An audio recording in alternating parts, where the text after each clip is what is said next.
So Olivia, thank you so much for joining us in the podcast studio. Just firstly, do you want to introduce yourself and tell us a little bit about what you do? Hi, yes, so my name is Olivia James. I'm a performance specialist and therapist, and I do a lot of work with public speaking anxiety and confidence issues. Brilliant. So let's get down straight into that. Public speaking anxiety, confidence issues. In a nutshell, just explain what they are. So it's any kind of anxiety that people have about thinking about doing public speaking. So the traditional standing on a stage, giving a keynote, but also something like this, like doing a podcast or doing a presentation. So what tends to happen is people get really, really anxious even at the thought of it. And then sometimes even halfway through it, their mind can suddenly go blank. So there are different levels of like scales of this anxiety. And so I specialize in treating the root causes of that kind of anxiety so that people can actually promote themselves and their business. Fantastic. So that's obviously really interesting, very niche sort of thing to get into. How did you get into that? Got a background in linguistics, and after that I became a therapist doing a lot of body work, and I started to realize that there was a big connection between the mind and the body, and that the body often holds a lot of trauma as well as an anxiety. And I started to qualify in different therapies that work on both together. And I started getting referrals for people who with public speaking anxiety, and I realized I was really good at it, and actually really enjoy using my skills to apply those to help people overcome that kind of anxiety. So now you give me an example of what you do. Can you give me maybe a couple of examples of how you've helped people in the past? Yeah, so I helped somebody get ready for a very big TEDx talk. That was a really big deal, and it was a very personal subject to this person. So we dealt with some of the nerves beforehand and rehearsed what could go wrong, and they were absolutely amazing on the day. I was really, really happy for them and very impressed. So sometimes it's somebody who's a professional speaker who's had maybe a bit of a bad experience, because anxiety doesn't just happen to like anybody, like civilians. It happens to professional speakers too. Sometimes they've had, a really, really bad experience with tech going wrong, with like their mind going completely blank. And then ever since then, it like the idea, the fear is it's going to happen again. It's going to happen again. It's going to happen again. And I won't be able to control it. And, so like I helped somebody get over that, and then the next thing they did was a keynote to London Excel, like opening keynote to 700 veterinary surgeons, to amazing feedback. So it can be getting somebody back when they've lost their mojo a little bit. Also, it can be like corporate people who need to go on BBC. So they're maybe nervous about speaking in work meetings, and I've, together with a presentation coach, I help them with the anxiety. The presentation coach helps them with the technical skills, and they go from being nervous in meetings to being ready to go on BBC Breakfast and like raring to go. So that's a big improvement for them. So if you're willing to like put the work in, it's quite amazing what can be possible, and none of it has to be incredibly unpleasant. You don't have to push through any major fear or anxiety. Just an interesting thing that I do a lot when I'm, for example, when I watch TV, when I watch video, because I'm so ingrained in the subject, I sometimes see when little cuts go wrong. I see when something in a live show, for example, goes wrong, and I sit there and go, oh, something's going wrong on Strictly tonight or something. Do you watch people who are public speaking, or maybe people who are on interviews, and do you see the sort of little niggles that may be going on in their head as they're doing it? Can you identify that? People think that. Most of the time, your audience isn't watching you as much as you think. Like, you take a pause to think, in your head it feels like forever. And like, to the audience, it doesn't. Most of the time, the audience doesn't actually notice. I think that's one of the fears. Obviously, I can look at people and say, oh, you could see their eyes moving a little bit, or there was a bit of an intake of breath or stuff. But that's because I'm a therapist and like I'm really good at reading people's nervous systems. But the general public doesn't really do that. It's more in our heads that they do it. That's really interesting because, like you said, I've certainly been in the experience where you take a pause and in your head it feels like the longest pause that's ever happened.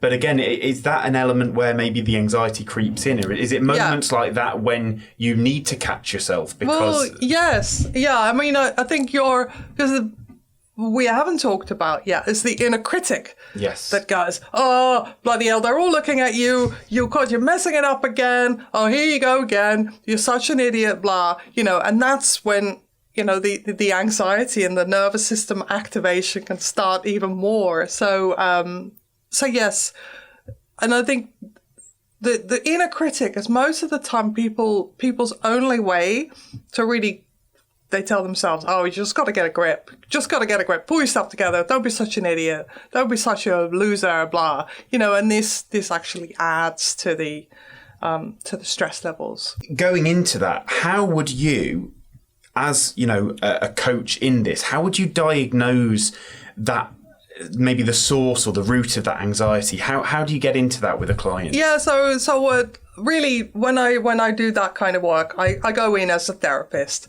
So I start to diagnose where this anxiety came from, and sometimes it's what we call a sensitizing event. Sometimes it's a very simple thing. People can look back and say, this is where my problem started. Like, I had one bad experience giving a keynote and that's where it started.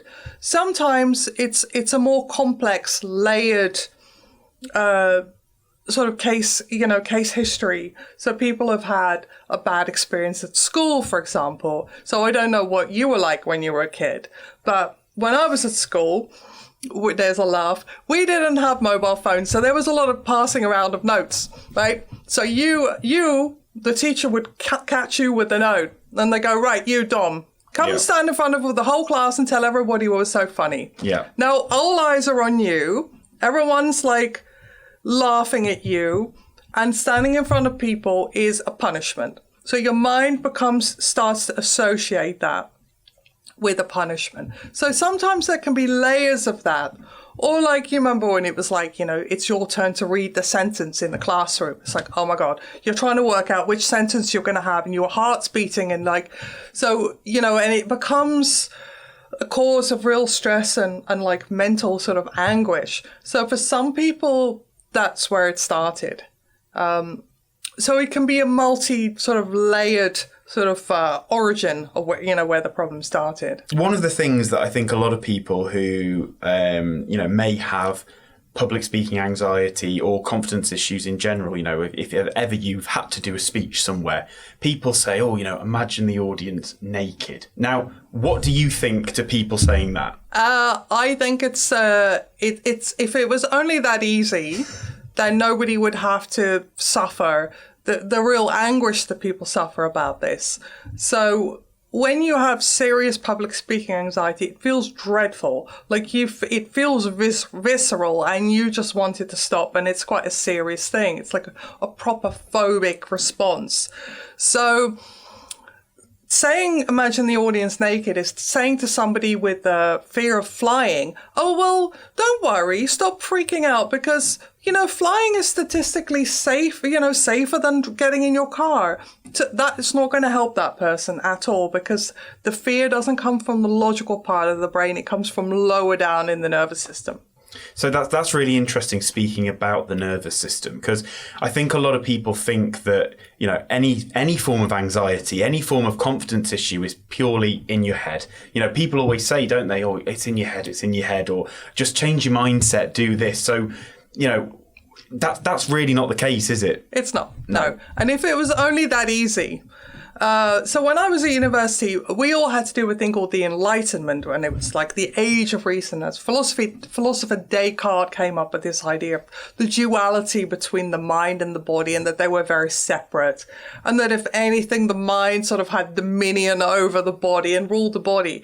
Now, we're looking at some of the anatomical drawings of the nervous system, we realize that the mind and the body are very much connected. And when you have anxiety, it's physical, physiological as well as in your mind. You get sweaty palms, you get your heart start to beat, your mouth goes really dry. So the anxiety manifests itself not just in your head, but in your body.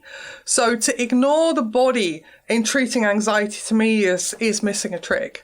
People talk a lot about the fight, flight, freeze response, but most people don't really understand what this means. So when your nervous system goes into fight, flight mode, a lot of the blood will go to your heart, your lungs, your liver, in case you're getting attacked and you're going to lose blood.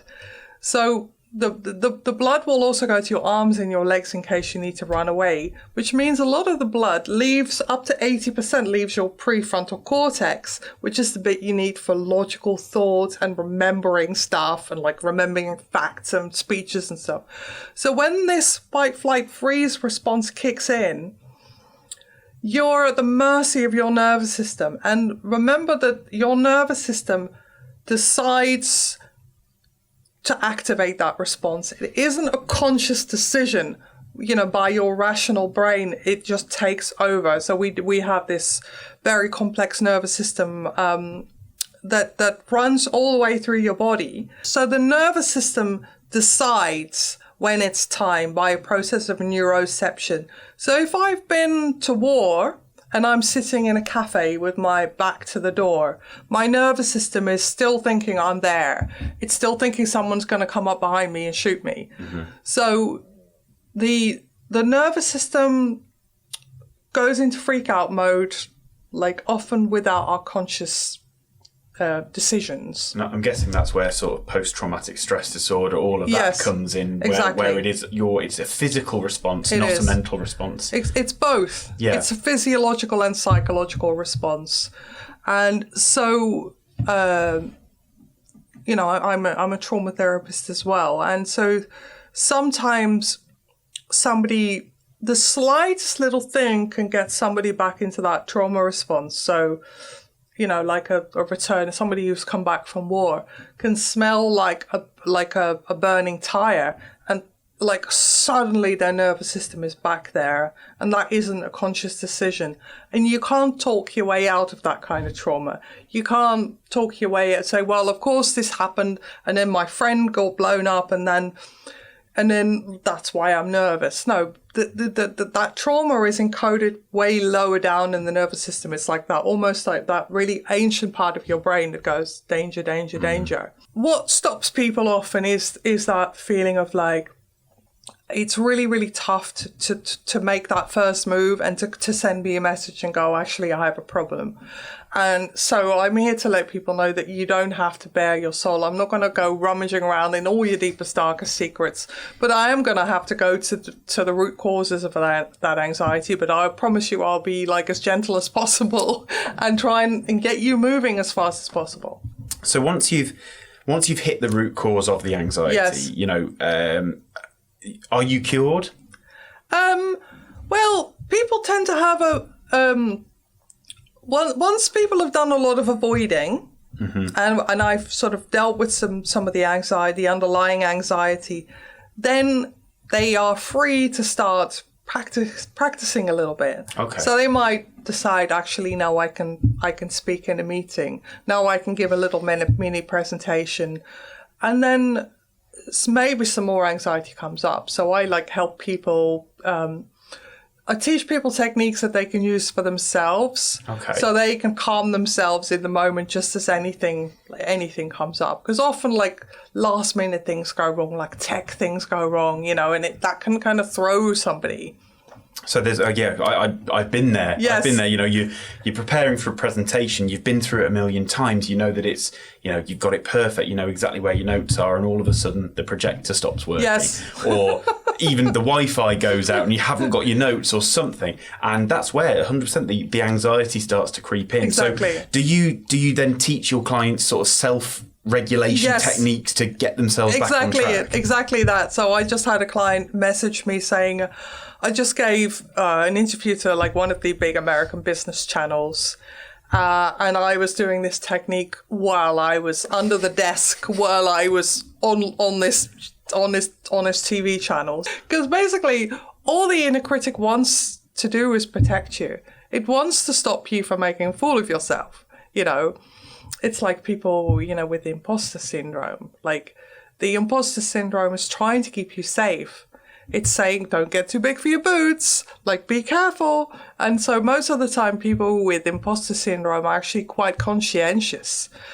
But what tends to happen is when you have this nervous system response come up, your brain can't be rational. So your brain will suddenly go into freak out mode, and you don't have a rational view of your own abilities and your experience anymore. It's like, no, I don't belong. They're going to find me out. Like, everything's over. But it's all coming from a place of trying to protect yourself. That's a really interesting point, actually. And do you ever find that maybe there is an element where, let's say, for example, you have got public speaking anxiety, you've got some minor confidence issues, you've got that imposter syndrome. Is there an element where you want to find a fine balance? Because I guess if you escape the imposter syndrome too much, you can almost be on the fence of almost being slightly narcissistic and going the wrong way. So is there a fine balance to be had with where you are with your confidence? Yeah, I think there is. But most of the time, you know, narcissists they're formed quite early on. I don't think going to see a confidence coach is going to turn you into a narcissist, you know, if we take the analogy all the way. So what it will do is have you have a more reasonable assessment of your own abilities. And then also, if you do make a mistake, to sort of help you recover and put that into perspective. Because often we amplify our own mistakes very much, especially if we've, you know, maybe been bullied, or we worked in a toxic work environment, or we come from a family where there was emotional abuse. It can, you know, these things are all a factor in our, you know, how we react as grown-up adults, like professionals in our day-to-day lives. So maybe, let's say you're in a career where public speaking is actually a massive, massive part of your job. Do you think some people think that might actually hold them back because they have that anxiety? Yeah, absolutely. One client, she basically, if you have a problem with public speaking anxiety, you can't showcase your expertise. So some people have got like 20, 30 years of professional experience in their chosen field. I mean, I've worked with people like lawyers, like oil people, like finance experts.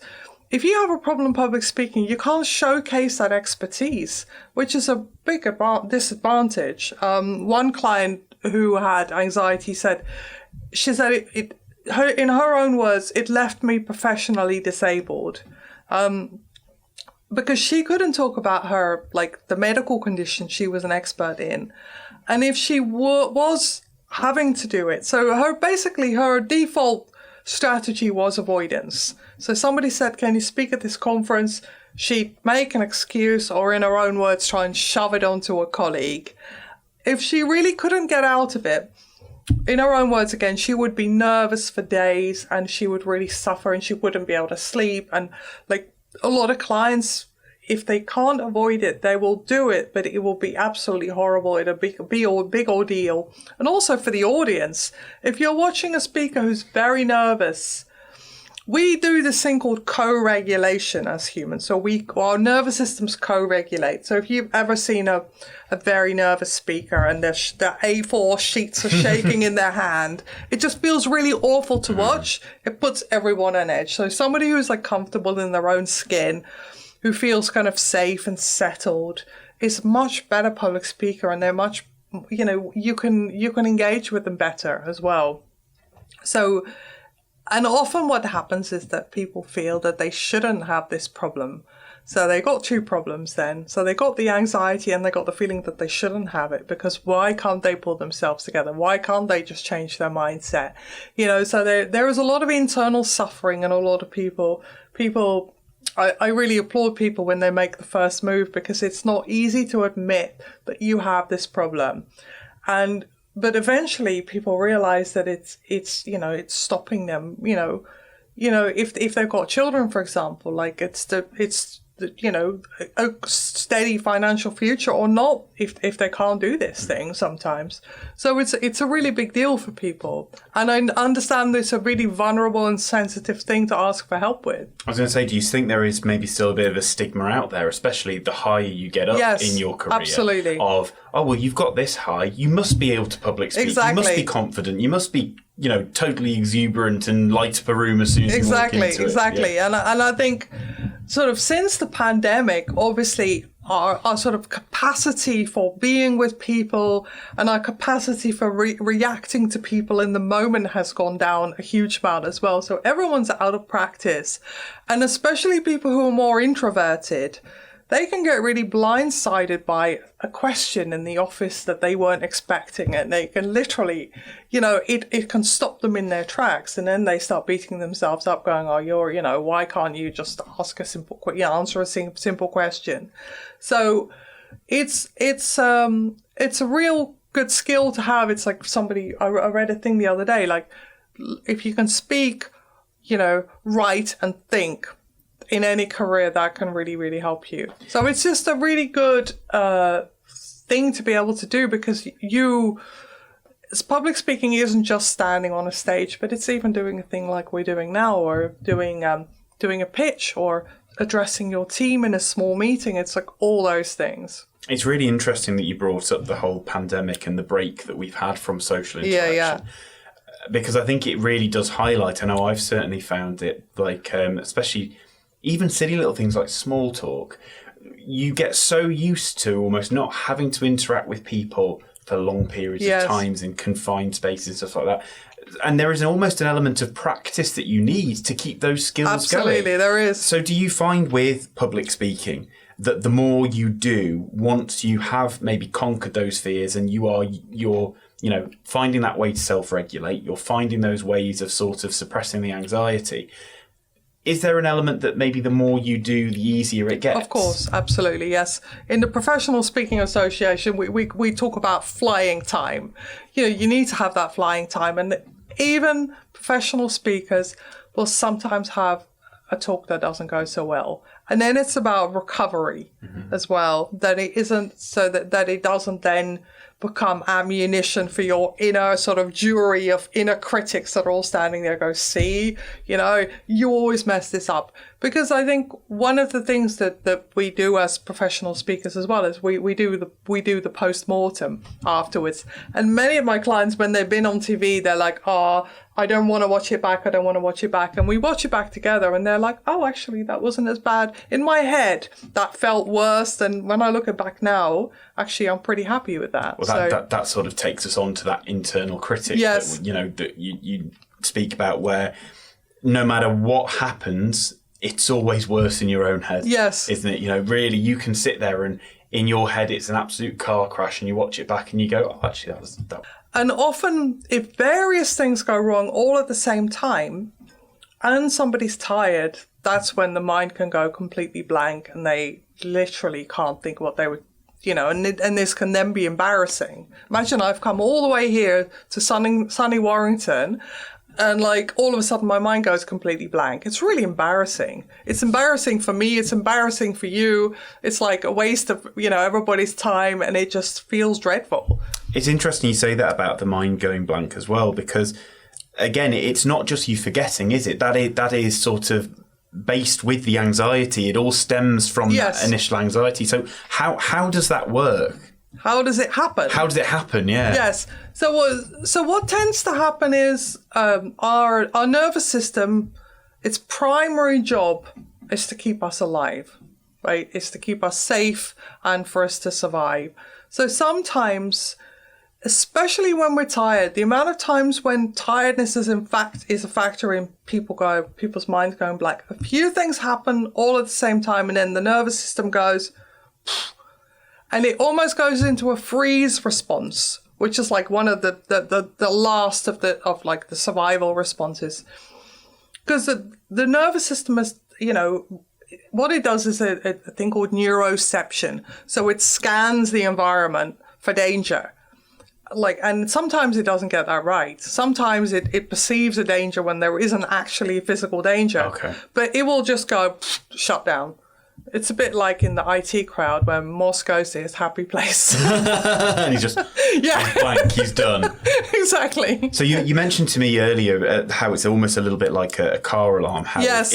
if the car alarm's too sensitive, let's say a cat runs past or a leaf lands on it, it'll go off. Exactly. So what you try to do is maybe dial down that sensitivity a little bit. So, for example, if then someone's trying to smash the window, the alarm will go off. But if something's going by, you're still calm. You're still happy. You're able to sort of tap into your nervous system and your emotions a little bit more and just regulate them and keep them on board and dial down sensitivity. Because otherwise it's just really annoying and unnecessary for everybody. Nobody wants to have a big freak out when there's no danger. Nobody wants to have a car alarm blaring. But when there is clear and present danger, of course you want your nervous system to fire, and of course you want it to keep you safe. But yeah, that's a brilliant way of putting it. Yeah. Well, it was your way. I've just regurgitated it. So, with the ongoing support, is this something that you would maybe say, I will see you for a session, and then maybe sort of 6 months down the line, I'll check in with you? Is it something where you'll see someone and maybe they've got a big public speaking commitment coming up, and they go, I really need to have a chat with Olivia and just make sure I'm back on? How does that work? Yes, exactly. So most of the time, people will I'll have a package with somebody, and then if they have a big thing coming up, we can have a check-in the day before. So if they're going on the BBC, for example, the day before, there may be some nerves. We go through the last-minute arrangement, because obviously I can give them some practical tips as well of how to handle it, so they are, they come across as really well, because it's a big deal going on TV. And that's the thing, when it's a big thing like a TV appearance or a big keynote or a TEDx, somebody Googles you, it's there. No pressure, but somebody Googles your name, well, the first thing they're going to find out is that TEDx talk you did. So if it hasn't gone too well, it's not good. So yeah, I do I do a check-in with people just the day before. Sometimes people will say to me, I've got to address the whole company, all 10,000 of them. I'm freaking out, and we'll do some emergency work to get them ready.